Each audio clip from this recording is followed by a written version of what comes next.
पिछली क्लास में हमने डॉट प्रोडक्ट पे कुछ सवाल किए थे, ठीक है उसका, और हमने लास्ट में प्रोजेक्शन ऑफ अ वेक्टर निकालना सीखा था किसी और वेक्टर पे। आज हम स्टार्ट करेंगे वेक्टर प्रोडक्ट यानी कि cross product of two vectors. मैंने जैसा कि पहले जिक्र किया हुआ है कि हम लोग राइट हैंडेड कोऑर्डिनेट सिस्टम पढ़ते हैं, जिसमें क्या होता है x क्रॉस y z के बराबर होता है। कहने का मतलब होता है राइट हैंडेड सिस्टम का मतलब ये है कि मान लीजिए कि यदि आप एक इस डायरेक्शन को बोल रहे हो, मान लो x एक्सिस, और इसको बोल रहे हो यदि y एक्सिस, तो ये जो होगा आपका z होगा। क्यों?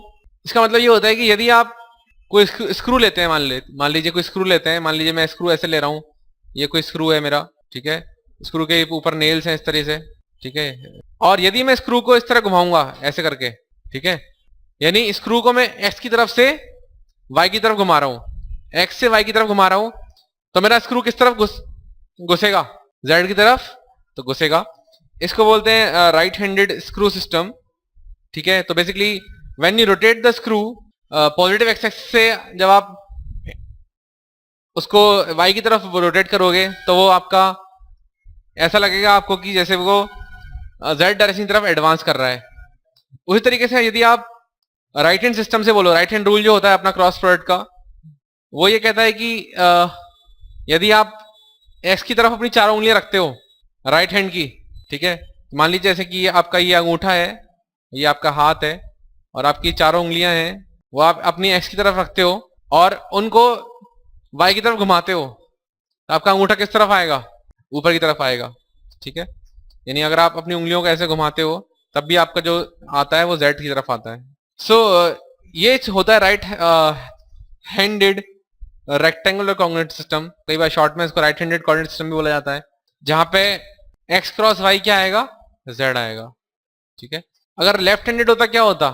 x cross y minus z आता। लेफ्ट हैंड से देखो, आप चारों उंगलियां x की तरफ रखो, y की तरफ घुमाओ, नीचे की तरफ अंगूठा आएगा आपका, ठीक है, तो वो लेफ्ट हैंडेड होता। तो जनरली हम जब भी बात करते हैं वेक्टर्स में, हम राइट हैंडेड कोऑर्डिनेट सिस्टम की बात करते हैं इन जनरल, हमेशा ही मैथमेटिक्स में। So this is known as the right-handed coordinate system. So moving on with the definition, जैसे हमने डॉट प्रोडक्ट में डेफिनेशन पढ़ी थी a डॉट b की, वैसे ही क्रॉस प्रोडक्ट में भी जो डेफिनेशन है a क्रॉस b की वो है a cross b is defined as mod of a vector into mod of b vector into sin theta into n cap, जहां पे थीटा क्या है? आपका थीटा है angle between a vector and b vector, और थीटा बाय डिफॉल्ट आपका, आप जानते हैं कि 0 से लेकर पाई तक ही हो सकता है। और जो एन कैप है वो एन कैप है unit vector perpendicular to both A vector and B vector, such that A vector, B vector and N cap form a right handed system. यानी डिफाइन हम इसको ऐसे कर रहे हैं, थीटा उनके बीच का एंगल है, जो कि आप जानते हो दो वेक्टर के बीच में एंगल हमेशा 0 से पाई के बीच में होता है, और जो एन कैप है वो एक नॉर्मल वेक्टर है, यूनिट वेक्टर है, जो कि ए के ही परपेंडिकुलर होगा और बी के ही परपेंडिकुलर होगा, और वो ए के परपेंडिकुलर बी के परपेंडिकुलर तो हो जाएगा, बट वो ऊपर होगा या नीचे होगा वो डिपेंड करता है कि आपका right hand coordinate system form होना चाहिए। उस हिसाब से हम निकालेंगे कि वो एन कैप की डायरेक्शन कहाँ होगी। ए और बी जिस प्लेन में आते होंगे, भाई कोई भी दो वेक्टर हैं वो किसी ना किसी प्लेन में तो आते होंगे, ऐसा हम प्लेन बना सकते हैं। सो ये जो एन कैप होगा उस प्लेन के परपेंडिकुलर होगा, और किस तरह होगा? जहां पे ए और बी और एन आपका राइट हैंड सिस्टम बना रहे होंगे, यानी ए की तरफ उंगली रख के बी की तरफ घुमाओगे तो आपका अंगूठा जो है एन की तरफ आना चाहिए, तब आपका ये राइट हैंड सिस्टम फॉर्म होगा, ठीक है। और साफ सी बात है कि इफ अगर इनमें से कोई वेक्टर 0 हो जाए, इफ इधर A vector is equal to 0 और B vector is equal to 0, theta आपका डिफाइन नहीं किया जा सकता, थीटा इज नॉट डिफाइंड, और ऐसे केस में हम लिखते हैं एंड ए क्रॉस बी को हम डिफाइन करते हैं एज अ नल वेक्टर। ध्यान रहे आपका जो आउटपुट है वेक्टर प्रोडक्ट का वो क्या है? वो खुद एक वेक्टर है जिसका मैग्नीट्यूड क्या है? A B sine theta magnitude है, और डायरेक्शन क्या है? एन कैप, यानी खुद एक ये वेक्टर है। Now let's see some observations in case of vector product. The first observation is as I just said कि a क्रॉस b क्या होगा? एक वेक्टर होगा। a डॉट b क्या था? एक स्केलर था। डॉट प्रोडक्ट क्या था? स्केलर था, ये एक वेक्टर है। और यदि a क्रॉस b कभी जीरो हो जाता है, पिछले वाले केस में क्या था, जब a डॉट b जीरो होगा तो क्या होगा, थीटा 90 डिग्री, इन दोनों वेक्टर क्या हो जाएंगे, परपेंडिकुलर हो जाएंगे। यहां पर यदि a क्रॉस b जीरो होगा यानी साइन थीटा जीरो हुआ है, यानी थीटा आपका क्या होगा, या तो जीरो होगा या फिर 180 होगा। यानी इसका मतलब क्या है, थीटा जीरो और पाई। यदि दो वेक्टर के बीच में एंगल जीरो या पाई है, यानी कैसे वेक्टर होंगे वो, या तो पैरेलल होंगे या फिर एंटी पैरेलल होंगे।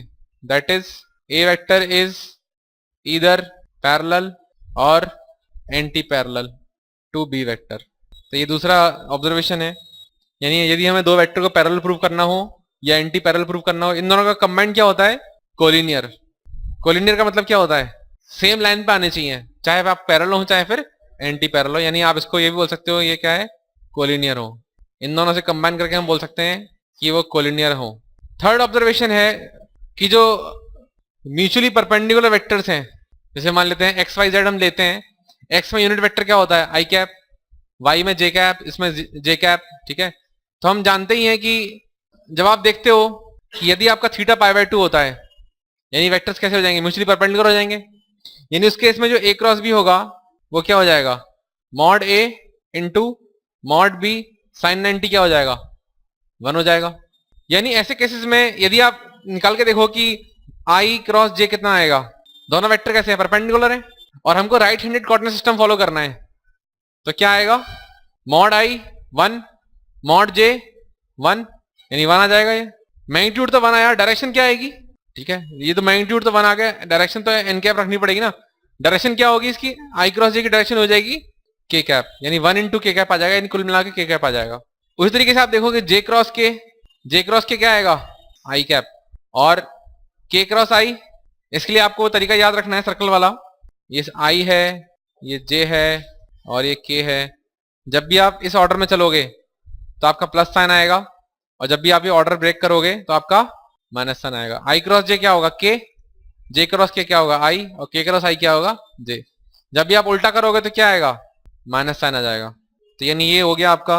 और यदि आप सेम वेक्टर्स में करोगे, मान लो यदि आप करते हो आई क्रॉस आई, क्या होगा, ये 0। दोनों कैसे हैं, पैरेलल वेक्टर्स हैं, पैरेलल वेक्टर में थीटा 0 हो जाएगा, यानी ए क्रॉस बी क्या हो जाएगा, 0, यानी जे क्रॉस जे भी 0 होगा, यानी आइडेंटिकल वेक्टर्स का क्रॉस प्रोडक्ट 0 होगा, और के क्रॉस के भी 0 होगा। तो ये तीसरी इंपॉर्टेंट ऑब्जर्वेशन थी। चौथी ऑब्जर्वेशन एंगल निकालने के ऊपर है। यदि आपको दो वेक्टर के बीच में क्रॉस प्रोडक्ट पता है तो आप उसका बीच में एंगल निकाल सकते हो। कैसे, साइन थीटा की वैल्यू क्या होगी, ए क्रॉस बी, ठीक है, अपॉन, इसमें आप ऐसे कर सकते हो, आप जानते हो a cross B is equal to क्या होता है, मॉड ए mod B sine theta into n cap, ठीक है। दोनों तरफ क्या करते हैं, मॉड ले लेते हैं, दोनों तरफ मॉड लेने पे क्या आएगा, mod of A cross B is equal to, ये तो मॉड पहले से ही था, ये भी मॉड पहले से ही था, साइन थीटा का मॉड, और साइन थीटा हम जानते हैं क्या होता है, 0 से पाई में पॉजिटिव होता है, साइन थीटा 0 से पाई में पॉजिटिव होता है, नहीं मॉड साइन थीटा ही रहेगा। एन कैप का मॉड क्या हो जाएगा, एन कैप क्या यूनिट वेक्टर है, उसका मॉड क्या होगा, 1 होगा। यानी इसमें आप देख सकते हो साइन थीटा की वैल्यू क्या आ जाएगी, mod of A cross B upon mod A into mod B. इस तरीके से आप निकाल सकते हो, थीटा क्या हो जाएगा, साइन इनवर्स ऑफ थीटा हो जाएगा, साइन इनवर्स ऑफ, आप निकाल सकते हो। तीसरी जो चीज है वो है कि यदि आप मान लो करते हो कि ए क्रॉस बी आपका है मॉड ए mod B sine theta into n cap, यदि आप ऐसे लिखते हो तो बी क्रॉस ए क्या होगा, यदि मान लो ए वेक्टर ऐसा है और बी वेक्टर ऐसा है, ए क्रॉस बी कहाँ आएगा, a cross b out of the plane आएगा, ए क्रॉस बी आएगा आउट ऑफ द प्लेन, ठीक है। यानी एन कैप क्या होगा, एन कैप होगा आपका out of the plane, out के लिए मैं डॉट लगाता हूं। बी क्रॉस ए करूंगा तो कैसे आएगा, ठीक है, यदि बाहर को मैं एन कैप मान रहा हूं तो अंदर को क्या मानूंगा, माइनस एन कैप, वो होगा मेरा नीचे की तरफ। यानी बी क्रॉस ए के लिए लिखूंगा मैं mod B into mod A into sine theta, तो वही है, पर जो मेरा डायरेक्शन होगा वो क्या हो जाएगा आपका, माइनस एन कैप हो जाएगा। यानी कहने का मतलब है ए cross B is equal to minus of b cross, ये इसमें एक इंपॉर्टेंट ऑब्जर्वेशन है, ए cross B is equal to minus of b cross a. Dot product में ऐसा नहीं था, a dot b is equal to b dot a तक, दोनों का आउटपुट क्या था, स्केलर ही था। यहाँ पे वेक्टर है, उसमें दिशा बदल जाती है, इसलिए माइनस साइन आ जाता है। इसलिए जब हम बोलते हैं कि भाई आई क्रॉस जे हमारा के होता है, तो हम जे क्रॉस आई करेंगे तो क्या आएगा, माइनस के आएगा।